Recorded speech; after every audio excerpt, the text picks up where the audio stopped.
Hello everyone, welcome to our YouTube channel. And आज हम start करने वाले हैं 9th क्लास के इंपॉर्टेंट नोट्स की सीरीज। ठीक है, 9th क्लास के इंपॉर्टेंट सीरीज में हम पहले सीबीएसई का चैप्टर नंबर 1 क्लियर करेंगे।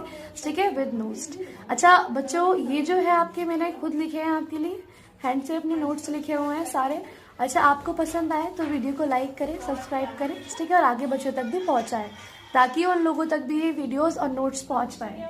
ठीक है, अपने साथ साथ किसी और का भी भला कीजिए। ठीक है, तो फर्स्ट हमारा हेडिंग आ रही है हमारे आसपास के पदार्थ। ठीक है, हमारे जो चैप्टर का नाम है वो भी यही है, हमारे आसपास के पदार्थ। पहले हम जानते हैं पदार्थ कहते हैं किसे। ठीक है, पदार्थ के बारे में बात करेंगे, जो कि पदार्थ से अभिप्राय प्रत्येक वस्तु जिसको सामग्री से बनाया गया है, यानी कोई भी वस्तु है वो जब सामग्री से बनी हुई है उसे ही हम पदार्थ कहते हैं। ठीक है, तथा वे सभी वस्तुएं जो पदार्थ यानी कि जो स्थान घेरती हैं, और दूसरा है उनका द्रव्यमान होता है। फर्स्ट एक तो स्थान घेरेंगे, दूसरा उनका क्या होगा, द्रव्यमान होगा, उसी को हम पदार्थ कहते हैं। आई होप आप लोगों को पदार्थ की डेफिनेशन समझ में आ गई होगी। ठीक है, अब आगे चलते हैं कुछ उदाहरण पर पदार्थ के, जैसे कि पत्थर हो गए, बादल हो गए, तारे हो गए। ठीक है, जितनी भी देखो आपके आसपास भी कई वस्तुएं होंगी जिससे आपको पता चलेगा कि ये पदार्थ हैं। ठीक है, जो भी ठोस अवस्था में होती है, कुछ द्रव अवस्था में होती है, कुछ गैसीय अवस्था में होती है, वो सभी क्या होती है, पदार्थ होती है। ठीक है, अब कुछ नोट करते हैं हम लोग, नोट से टैप करते हैं, नोट से टैप करते हैं। नोट्स में देखेंगे, देखो नोट्स में क्या है, भारत में प्राचीन दर्शनों ने पदार्थ को 5 तत्वों में बांटा है। ठीक है, 5 अलग अलग तत्वों में बांटा हुआ है, जैसे कि वायु, पृथ्वी, अग्नि, जल, आकाश। ये पहले पंच तत्वों के नाम से फेमस थे। इनको क्या कहता जाता था, पहले पंच तत्व कहा जाता था।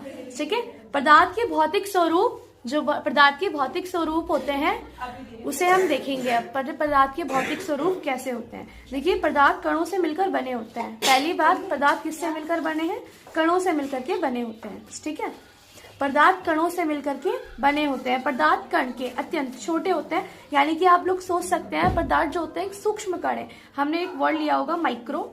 ठीक है, माइक्रो तत्व लिया है। माइक्रो जो होता है उसमें माइक्रो वर्ड के लिए, सूक्ष्म के लिए यूज होता है। ठीक है, यानी कि पदार्थ कण अत्यंत छोटे होते हैं, इतने छोटे होते हैं जितने की हम लोग कल्पना भी नहीं कर सकते, उसे ही हम क्या कहते हैं, पदार्थ कहते हैं। पदार्थ के कणों के बीच क्या होते हैं, रिक्त स्थान होते हैं। देखिए ये 4 इसके कण हैं, कणों के बीच क्या है, कुछ जगह खाली होती है। अब वो जो कुछ जगह खाली होती है उसी को हम क्या कहते हैं, रिक्त स्थान कहते हैं। उदाहरण के लिए जब हम चाय या कॉफी या नींबू पानी वगैरह बनाते हैं तो उसमें कुछ ना कुछ खाली स्थान पाए जाते हैं, क्योंकि वो द्रव्य है। ठीक है, तो वो एक दूसरे में मिक्स हो जाते हैं, एक दूसरे में समावेशित हो जाते हैं। ठीक है, जिसे हम कहते हैं कि ये पदार्थ के बीच रिक्त स्थान पाए जाते हैं।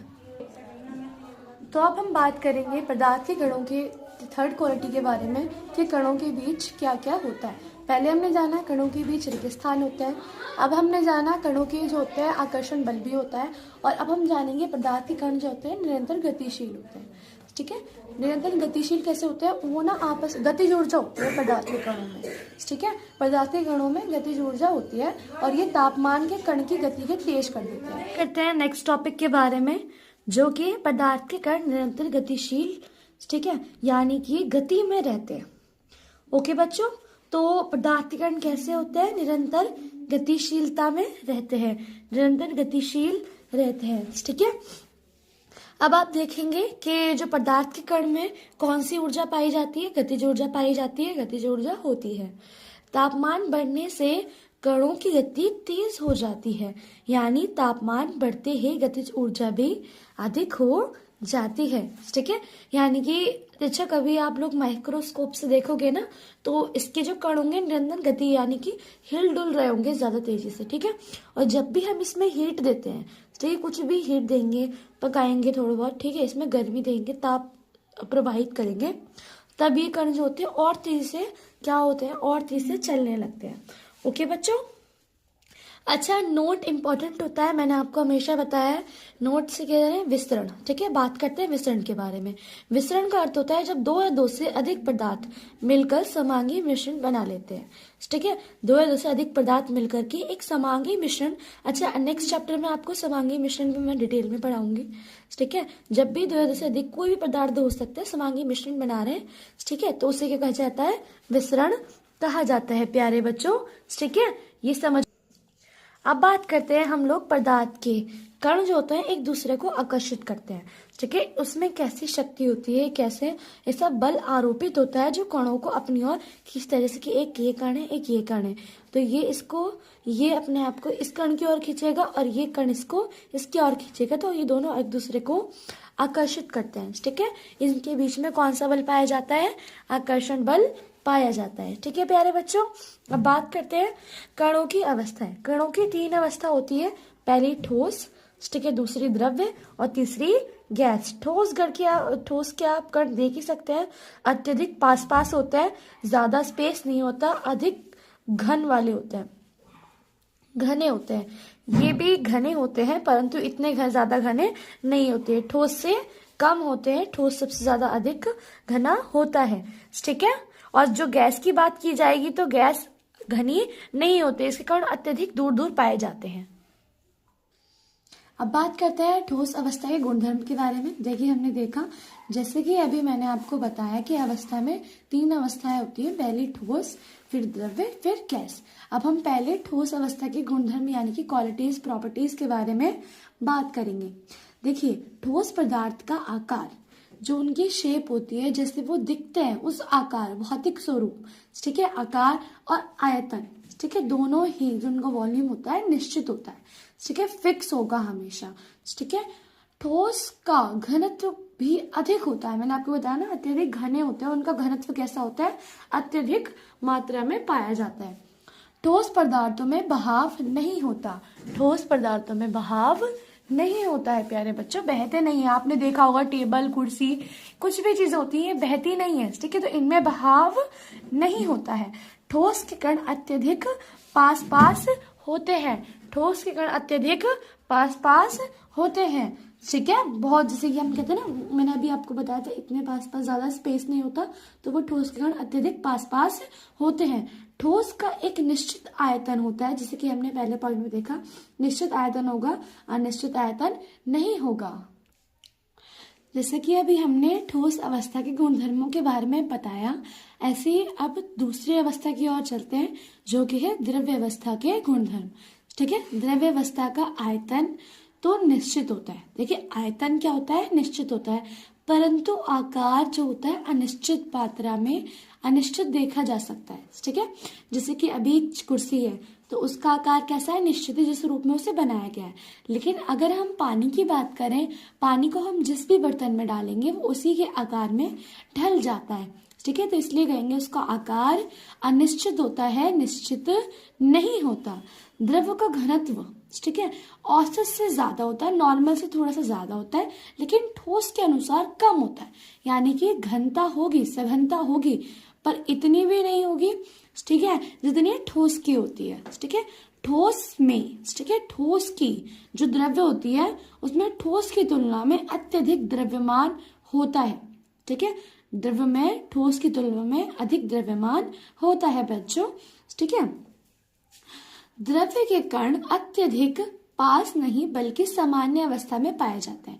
जैसे कि मैंने आपको बताया, जितने भी ये कण हैं ये सामान्य रूप से पाए जाएंगे, ना तो अधिक होंगे और अधिक स्पेस होगा, अधिक इनके बीच में जगह खाली होगी, ना ही कम होगी, ठीक है। लास्ट पॉइंट है, द्रव्य में बहाव तथा भार भी होता है। द्रव्य बहता है भी, सीधी सिंपल की बात है, और इसमें भार भी होता है। अब हम लास्ट अवस्था यानी कि गैसीय अवस्था के गुणों के बारे में बात करेंगे, ठीक है। गैस अवस्था, जैसे कि आपने देखा होगा गैसेस फॉर्म में, जैसे कि O2 हो गया, CO2 हो गया, AR हो गया, ठीक है, N2 हो गया, ये सब क्या होते हैं? गैसेस होती हैं, जैसे कि oxygen, carbon dioxide, argon, nitrogen, ठीक है। तो इसी गैस अवस्था को हम लोग डिफाइन करेंगे, ठीक है। पहला पॉइंट है, जो गैस अवस्था होती है ना ही उसका आयतन निश्चित होता है, ना तो उसके आयतन का कुछ पता होता है, और ना ही उसका आकार निश्चित होता है।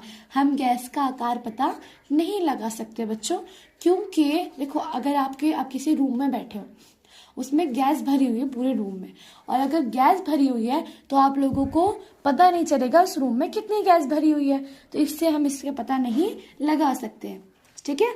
गैस के अणुओं के बीच आकर्षण बल अत्यधिक कम होता है, एक दूसरे को ना खींच ही नहीं पाते क्योंकि इतनी दूर दूर होते हैं, तो एक दूसरे को कण खींच नहीं पाते। ठीक है प्यारे बच्चों, ठीक है, जिसके कारण इसके कण अधिक दूर दूर होते हैं। गैसों का विसरण अधिक तेजी से होता है, यानी कि आपने देखा होगा, देखो किसी ने परफ्यूम लगाया तो उसकी स्मेल जल्दी से पहुंच जाती है, कई खाने की खुशबू हुई गैस के रूप में तो वो भी जल्दी से पहुंच जाती है दूसरे लोगों तक, क्योंकि इसका विसरण, इसका फैलाव, विसरण यानी कि फैलाव अधिक तेजी से होता है बच्चे। ठीक है, इसलिए बोलते हैं जो गैसेस होती हैं अधिक तेजी से आगे की ओर बढ़ती हैं। ठीक है, गैसीय अवस्था का जो घनत्व होता है अत्यधिक कम होता है। देखो ज्यादा उसका घनत्व नहीं होता, ज्यादा वो घनी नहीं होती, अत्यधिक उसका घनत्व कम होता है। ओके, तो अब बात करते हैं, एक नोट है कि घनत्व किसे कहते हैं। आप लोगों को घनत्व नहीं समझ में आया हो तो मैंने इसे नोट कर दिया है, किसी वस्तु के प्रति, ठीक है, प्रति इकाई आयतन के द्रव्यमान, यानी कि उस वस्तु में जितना भी द्रव्यमान भरा हुआ है जो कि किसके रूप में है, इकाई के रूप में। ठीक है, उसे ही हम क्या कहते हैं, घनत्व कहते हैं। घनत्व का फॉर्मूला देखेंगे तो फॉर्मूला होता है द्रव्यमान बटे में आयतन। ठीक है, द्रव्यमान बटे में आयतन। अब बात करते हैं, एलपीजी भी एक गैस होती है, सीएनजी भी एक गैस होती है। हो सकता है आप लोगों से एलपीजी की फुल फॉर्म पूछ ले या फिर सीएनजी की फुल फॉर्म पूछ ले। ठीक है, तो एलपीजी की जो फुल फॉर्म होती है वो होती है द्रवित पेट्रोलियम गैस, और सीएनजी की जो फुल फॉर्म होती है संपीड़ित प्राकृतिक गैस। क्लियर बच्चों? ठीक है, अब आगे बात करते हैं, क्या पदार्थ अपनी अवस्था को बदल सकते हैं? बिल्कुल, पदार्थ तीनों अवस्था में पाए जा सकते हैं, जैसे कि जल के पदार्थ एक ऐसा पदार्थ होता है जो तीनों अवस्था में पाया जाता है। देखिए बच्चों, ठोस के रूप में जैसे कि बर्फ, द्रव्य के रूप में जैसे कि जल या पानी, गैस के रूप में जैसे कि जल वाष्प। ठीक है, इस रूप में हम लोग अलग अलग रूप में भी जल को, पानी को देख सकते हैं। अब जैसे कि आपको पता होगा हमारे शरीर में भी तीनों अवस्थाएं पाई जाती हैं। ठीक है, तीनों अवस्थाएं कैसे पाई जाती हैं? तीनों अवस्था जैसे कि हमारी हड्डियां, ठीक है, जो हड्डियां होती हैं वो कैसी होती हैं? वो होती हैं ठोस। ठीक है, जो हमारा ब्लड होता है यानी कि खून होता है, ठीक है, वो कैसा होता है? वो होता है द्रव्य। ठीक है, और जो हमारे पास जो हम CO2 निकालते हैं और O2 लेते हैं, ये क्या होती है? गैस फॉर्म होती है। समझ में आ गया? हमारे शरीर में भी ये तीनों फॉर्म्स पाई जाती हैं। तो आइए बच्चों, अब हम देखते हैं कि पदार्थ की अवस्थाओं में परिवर्तन कैसे किया जा सकता है। ठीक है, यानी कि हम देख सकते हैं, देखिए अभी एक जल है, ठीक है, एग्जाम्पल के लिए जल है, अगर हम इसका तापमान घटा दें, माइनस में कर दें, तो ये किस फॉर्म में आ जाता है? ये आता है बर्फ की फॉर्म में। ठीक है, अगर हम इसका तापमान बढ़ा दें, ठीक है, तापमान को बढ़ा दें तो ये किसकी फॉर्म में आता है? गैस की फॉर्म में। तो यानी कि तापमान को घटाकर या बढ़ाकर भी पदार्थों में बदलाव लाया जा सकता है। ठीक है, और दूसरा तरीका है दाब में परिवर्तन करके। पहले हम दाब में परिवर्तन समझ लेते हैं। यदि किसी सिलेंडर की में गैस भरी जा रही है, ठीक है, तथा उस पर दाब आरोपित किया जाता है, तब के कण, जो गैस के कण होंगे ना, उसके कण नीचे दबते चले जाएंगे और कणों के बीच की दूरी कम हो जाती है। और जब वो कणों के बीच की दूरी कम हो जाएगी, ठीक है, तो उसकी अवस्था भी धीरे धीरे बदलने लगती है। तो इसी तरीके से अवस्था में भी परिवर्तन आने लगता है। ठीक है प्यारे बच्चों, अब देखो तापमान में परिवर्तन भी किस तरीके से किया जाता है। एक तो गलनांक, एक कथनांक, एक ऊर्ध्वपातन और एक वाष्पीकरण। इन 4 अभिक्रिया को आपको समझना होगा। ठीक है, जैसे कि हमने दाब में परिवर्तन देखा, उसका एक उदाहरण है। देखिए अभी ये द्रव्य अवस्था में है पदार्थ, अगर हम इसे ऊपर से दाब देंगे, ठीक है, दबाएंगे, प्रेशर देंगे, तो इसके कण कैसे, अभी खुले खुले हुए हैं, इसके बाद कैसे कण आ जाएंगे? इसके अत्यधिक पास कण आ जाएंगे और ये द्रव्य से ठोस अवस्था में बदल जाएगा। ठीक है, समझ में आया आप लोगों को? ठीक है, अब बात करते हैं थोड़े से की पॉइंट्स के बारे में, जो कि केल्विन है।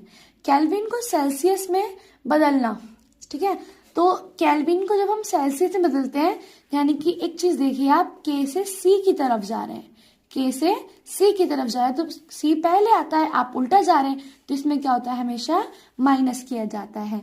ठीक है, K में से हमेशा 273 डिग्री को 273 एक वैल्यू होती है, फिक्स वैल्यू होती है, उसे माइनस किया जाता है। अगर इसी रूप से सेल्सियस को केल्विन में बदलना हो तो उसमें हम C प्लस 273 करेंगे।